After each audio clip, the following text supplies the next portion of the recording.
अपनी सोसाइटी को सर्व करना है, तो इस तरीके के प्रोजेक्ट हम लोग लेकर आ रहे हैं। उसके अलावा एक और हमारा मेन पॉइंट है जो मैं यहाँ ज़रूर डिस्कस करना चाहूँगी आप लोगों के माध्यम से। देखिए, कोई भी ऑर्गेनाइजेशन ऐसी नहीं है जो मेंबर्स के बाद उसके परिवार के लिए सोचती है, लेकिन एक जेसीआई एक ऐसी ऑर्गेनाइजेशन है जो आप हैं तो आपके लिए सोच रही है, और अगर आपको कुछ हो जाता है तो आपके परिवार के लिए सोचती है। हमारा एक वेलफेयर फंड है जो हमने जेसीआई का वेलफेयर फंड है जो कि 2023 में लॉन्च हुआ था। इस वेलफेयर के माध्यम से जो हमारे 18 से 40 वर्ष के मेंबर्स हैं, जो जेसीआई के एक्टिव मेंबर्स हैं, अगर उनको कुछ भी हो जाता है तो उनकी फैमिली को एक अच्छा अमाउंट उनकी फैमिली को दिया जाता है। अभी कुछ जोनों में कुछ हमारे मेंबर्स एक्सपायर हुए हैं, तो उनको करीबन हम लोग वेलफेयर फंड के माध्यम से 15 से 20 लाख तक का एक अच्छा अमाउंट हम उनकी फैमिली के लिए देते हैं, क्योंकि वो मेंबर हमारा मेंबर नहीं, वो हमारे परिवार का सदस्य है, तो उसके परिवार के लिए भी हमारी रिस्पॉन्सिबिलिटी बनती है। उसके साथ में अगर वो 40 क्रॉस कर चुका है और वो जेईसी को अपनी आईडी को जेईसी में माइग्रेट कर चुका है और वो जेईसी का कंटिन्यू मेंबर है, तो भी हम उसकी फैमिली को टिल 50 ईयर्स तक, मतलब उसके 40 से लेके 50 तक के सफ़र में अगर उसको कुछ हो जाता है तो भी हम उसको वेलफेयर फंड अवेलेबल कराते हैं। अभी इस तरीक़े का वेलफेयर फंड हमने राजस्थान में हमारे एक मेंबर्स थे, उनका सडनली उनके एक्सपायर वो हो गए थे, एक एक्सीडेंट में उनकी डेथ हो गई थी, तो मई मंथ में मैं 10 लाख का चेक उनकी फैमिली को हैंड ओवर करके आई हूँ, और रेस्ट ऑफ का जो भी अमाउंट का चेक है वो दिसंबर में उनको फैमिली को उनको हैंड ओवर किया जाएगा। तो जेसीआई एक ऐसी ऑर्गेनाइजेशन है जो आपको हर क्षेत्र में काम करती है। जेईसी एक ऐसी ऑर्गेनाइजेशन है जो हर जगह में, चाहे बात की जाए आपकी लीडरशिप की, चाहे बात की जाए आपकी बिजनेस एरियाज़ की, चाहे बात की जाए आपकी पर्सनालिटी की, और या बात की जाए आपके इंटरनेशनल कनेक्शन की, या फिर बात की जाए पर्सनल एक फैमिली कमिटमेंट की, तो जेसीआई और जेईसी एक ऐसी ऑर्गेनाइजेशन है जो सारे क्षेत्रों में काम कर रही है। अनएम्प्लॉयमेंट में गोवा काफ़ी आगे है जी, तो इस क्षेत्र में आपका क्या है? आपका क्वेश्चन बिल्कुल सही है, क्योंकि कहीं ना कहीं ये सबसे बड़ी प्रॉब्लम है कि लोगों के पास रोज़गार नहीं है, और जब लोगों के पास रोज़गार नहीं होता तो हमारे भारत में जो क्राइम का रेशो है वो ज़्यादा बढ़ जाता है। तो इस क्षेत्र में फर्स्ट थिंग, देखिए, सबसे पहली शुरुआत कहाँ से होती है, मैंने आपको पहले बताया, अगर लोगों को अच्छी एजुकेशन नहीं मिल रही है तो शुरुआत होती है, तो हम लोग स्कूल क्षेत्र में काम कर रहे हैं। उसके अलावा सेकंड स्टार्टिंग होती है कॉलेज में। कॉलेज में अगर उनको सही रास्ता नहीं दिखाया जाता तो हमारी ऑर्गेनाइजेशन अलग अलग तरीके के ट्रेनिंग्स प्रोग्राम्स कर रही है, जिसके माध्यम से उनको अवेयर किया जा रहा है और उनको अपॉर्चुनिटी दी जा रही है नए नए क्षेत्रों में। अभी जेईसी ने इसमें एक काम किया है, हम लोगों ने 2 प्रोजेक्ट इस साल लॉन्च किए। वन इज़ द नमस्ते India and second one is the expire project skill development के लिए है, जिसमें हम लोग लोगों को कंटिन्यू स्किल डेवलपमेंट पर ट्रेनिंग देते हैं।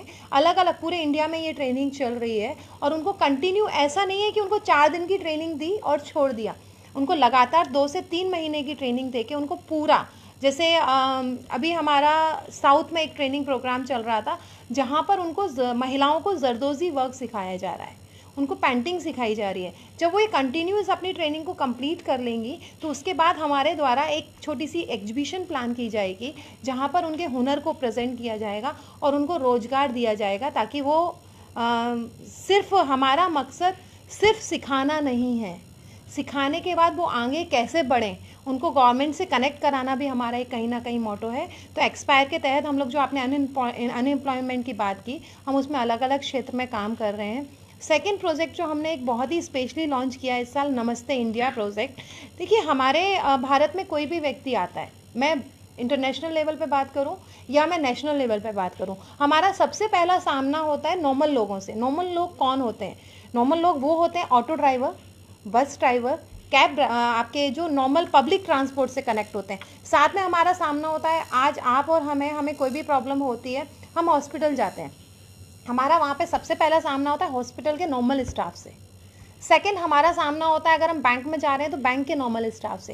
थर्ड हमारा सामना होता है अगर हम स्कूल्स में जा रहे हैं तो स्कूल के नॉर्मल स्टाफ से। जो भी पब्लिक से डायरेक्ट कनेक्ट कर रहे हैं उनके लिए हमारा नमस्ते इंडिया हम लोगों ने प्रोजेक्ट लॉन्च किया है। ऑल ओवर इंडिया में इसकी ट्रेनिंग्स चल रही हैं, जिसमें अतिथि देवो भव, हमारा जो मेन टैगलाइन है वो अतिथि देवो भव है। अगर हमारे पास कोई भी आ रहा है तो हमारी एक रिस्पॉन्सिबिलिटी बनती है कि हम उसको कैसे ट्रीट करें, और वो कंटिन्यू ट्रेनिंग्स जेईसी के माध्यम से कंटिन्यू ट्रेनिंग दी जा रही है। और जब वो ट्रेनिंग कंप्लीट हो रही है तो हम उन लोगों को, जैसे ऑटो, अभी मैं कैलीकट में थी, कैलीकट में, वहाँ पर उन लोगों ने ट्रेनिंग प्रोग्राम लॉन्च किया था, नमस्ते इंडिया, जिसमें पुलिस प्रशासन हमारे साथ में था और सारे ऑटो ड्राइवर्स, कैब ड्राइवर्स और बस ड्राइवर्स को बुलाया गया था और उनको कंटिन्यू, एक दिन की ट्रेनिंग नहीं सर, एक दिन से कुछ भी नहीं होता, एक दिन का ज्ञान सिर्फ ज्ञान रह जाता है उसको। दो सवाल है। ये सर, आपने जो बोला ना कि जेएसी के तरफ से आप अपने मेंबर्स के लिए हेल्प करते हो, फंड देते हो और कुछ सामाजिक जीवन में सामान्य लोगों के लिए आपने संस्था ने, आपके संस्था ने कितने मदद की? सर, ये पहला क्वेश्चन। या आप दूसरा, नमस्ते इंडिया का जो बोल रहे हैं आप कैंपेन में, वो सेंट्रल गवर्नमेंट का फंड आता है या नहीं आता है? या सर, पहले मैं अपना पहला वो कंप्लीट करूँगी, उसके बाद मैं आपके क्वेश्चन का आंसर दूंगी। सो वहाँ पर पुलिस प्रशासन हमारे साथ मिलकर हमने ये अलग अलग तरीके से इन लोगों के लिए ट्रेनिंग प्रोग्राम्स रखे हैं और ये एक दिन का कंसेप्ट नहीं है, ये थोड़ा लंबा कंसेप्ट है। जब तक हम उनके अंदर उस चीज़ को ले नहीं आएंगे तब तक हम इस ट्रेनिंग्स को ख़त्म नहीं करेंगे, पहली चीज़। दूसरी चीज़, हमारे पास कोई भी इस तरीके का फंड नहीं आता जिससे हम लोग अपने मेंबर्स से कलेक्ट करते हैं, हम सारे लोग इकट्ठे करते हैं और हम इस तरीके के प्रोग्राम करते हैं। थर्ड पॉइंट, आपका जो क्वेश्चन था, वेलफेयर फंड जो है वो हमारे जेसी मेंबर्स के लिए है। नॉर्मल जो लोग हैं उनके लिए हमारा स्कॉलरशिप प्रोग्राम चल रहा है जिसमें कई बच्चों को स्कॉलरशिप दी जाती है जेसीआई के माध्यम से और काफ़ी सारे बच्चे जो गवर्नमेंट स्कूल में पढ़ रहे बच्चे हैं वो काफ़ी सारे बच्चे उसका फ़ायदा ले रहे हैं और स्कॉलरशिप के माध्यम से उनको एजुकेशन में मदद की जा रही है। नमस्ते इंडिया सेंट्रल गवर्नमेंट भी चलाता है, अतिथि देवो भव। तो आप जो कैंपेनिंग कर रहे हैं ना, वो सेंट्रल मिनिस्ट्री का कुछ फंड मिलता नहीं, क्योंकि उसका टाइप ऐसा कुछ नहीं आता? नहीं सर, चल रहा है सर ये नमस्ते इंडिया जो हमारा प्रोजेक्ट है ये हमारा गवर्नमेंट से कनेक्टेड नहीं है, ये हम लोग इंडिविजुअल अपने प्रोजेक्ट को चला रहे हैं और ये हमारा एक सहयोग है क्योंकि हम इस भारत में रह रहे हैं और हमारी जिम्मेदारी बनती है कि भारत में जो भी परेशानी आ रही है उनको हम किस तरीके से दूर कर सकें और अगर गवर्नमेंट इस प्रोजेक्ट को चला रही है तो हमारे लिए बहुत खुशी की बात है कि हम उनकी मदद कर पा रहे हैं, पर इस तरीके का कोई भी फंड हमारे पास अवेलेबल नहीं रहता। कॉर्पस फंड रहता है ना आपका, कॉर्पस फंड में से ये हो रहा है क्या और कुछ और उपाय नहीं? ये सर, ये जोन अपने लेवल पर ये सारे प्रोग्राम्स करता है।